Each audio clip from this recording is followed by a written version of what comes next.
Hello, it's Jim Hutchins for the Jerusalem Connection Spot Report for this 8th day of May, 2017. Today I want to remember an honorable rabbi, Rabbi Benny Elon, certainly one of the outstanding statesmen that Israel has produced. He died of cancer last Friday, was buried at that time, struggled with the disease for several years, but he was, during his tenure, he served twice as the Minister of Tourism under Prime Minister Sharon. Sharon dismissed him, however, when Benny refused to recognize that it was necessary to evacuate and to leave Gaza. And unfortunately, the Prime Minister got rid of him at that point. But he's left a rich heritage, certainly a heritage that is recognized by the Prime Minister and also by the President of Israel. Let me just read an excerpt from President Reuven Rivlin. Said, Rabbi Benny Elon was a big-hearted man who dedicated himself entirely for the sake of education and the public. As a friend and companion, he was a learning partner for me, an intellectual sparring partner, whose commitment to Israeli society and the state of Israel was unwavering and deeply rooted. In recent years, Rabbi Benny Elon worked to strengthen Israel's global standing, founding many influential organizations, yes he did, working against the isolation of Israel even in the most difficult times and coming out against the most hostile opinions. May his memory be a blessing. Indeed, may it indeed be a blessing. I was privileged to join with Rabbi Elon in the early 2000s, the late 90s, when he was reaching out to politicians that eventuated into the Israel Allies Caucus. And we would visit various senators and congressmen's office to develop this support and nurture this support with Israel. And it eventuated in what became the Israel Allies Caucus in Congress. But it was likewise his recognition early on that Israel's best friends are indeed Christians, Christian Zionists particularly. And he sought to nurture and cultivate support for Israel among the grassroots, among evangelical Christians. Not just leaders, but the grassroots.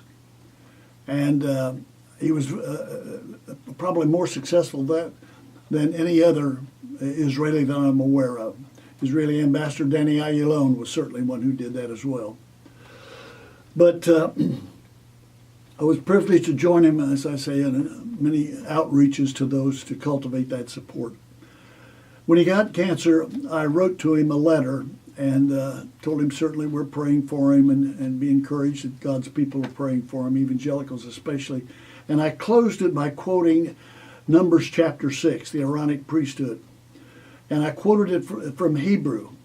And the Hebrew says, Yahweh bless you and keep you. Yahweh make his face to shine upon you, be gracious to you. Yahweh turn his face towards you, give you his peace.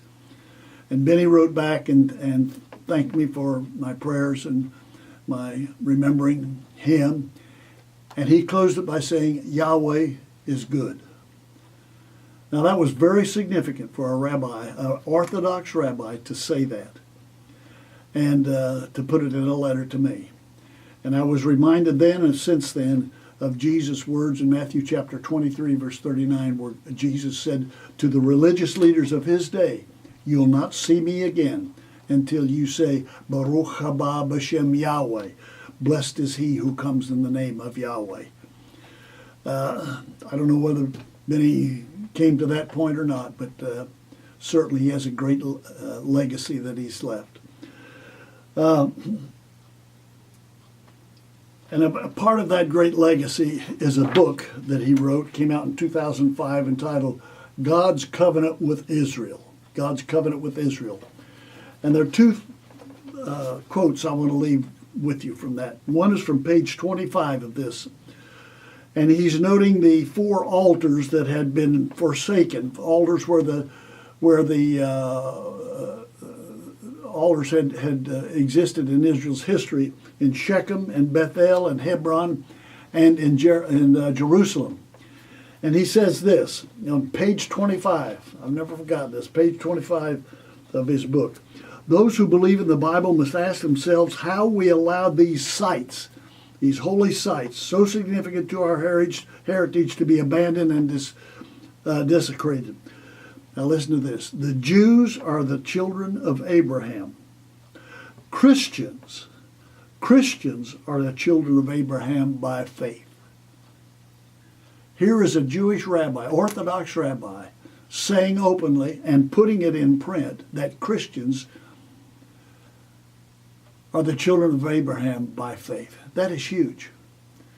And that is a foreshadowing of things to come, I believe, that we will be recognized together. He goes on to say, together we must accept guardianship over these places of worship that symbolize the foundation of our faith.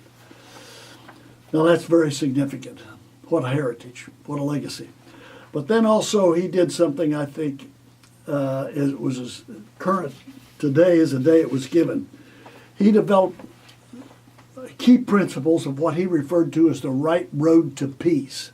The right road to peace. Now this book was in 2005. I think this was probably written before that. There are 6 principles. I just want to read the third principle. Third principle is the recognition and development of Jordan as a Palestinian state. He says, Israel, the United States, the international community will recognize the Kingdom of Jordan as the only legitimate representative of the Palestinians. Jordan, the Hashemite Kingdom of Jordan, where King Abdullah rules, will once again recognize itself as the Palestinian nation state in the context of a regional economic development program. Israel and the United States and the international community will put forth a concerted effort for the long-term development of Jordan to rehabilitate its economy and enable it to absorb a limited number of refugees within its borders. Jordan today has 1.5 million Syrian refugees within its borders, but it's still largely a Palestinian state, ruled by a minority of Hashemites. The fourth principle was this: Israeli sovereignty over Judea, Samaria, and Gaza. That's yet to come. So these were the foreshadowings of what he thought should take place, that would be necessary for a right road to peace. And indeed, that is a great legacy, a great legacy. You know, Isaiah 10 speaks of a remnant that will return to Israel, to God, to faith, Elohim, to Yahweh. Jesus is identified with Yahweh as Yahweh in the New Testament. Paul refers to this in Romans chapter 11. And my heartfelt prayer for Benny all these years is that he indeed was a part of that faithful remnant. He has a great heritage, a great legacy that we can learn much from. May God rest his soul. In Jesus' name. Till next week, Od Ki Yavo Shiloh, or until Messiah comes, Yivareka Yahweh. Yahweh bless you, bless those you love, bless those who love you.